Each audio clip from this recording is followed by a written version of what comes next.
ചെമ്പകപ്പൂ മുട്ടിനുള്ളിൽ വസന്തം വന്നു കനവിലെ ഇളം കൊമ്പിൽ ചന്ദനക്കിളിയടക്കം ചൊല്ലി.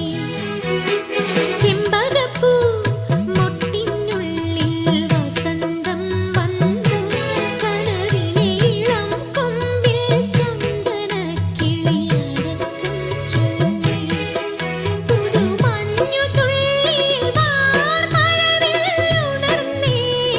ഹായ് ഇന്നു കരളിൽ അഴകിന്റെ മധുരമൊഴുകിയ മോഹാലസ്യം, ഒരു സ്നേഹാലസ്യം.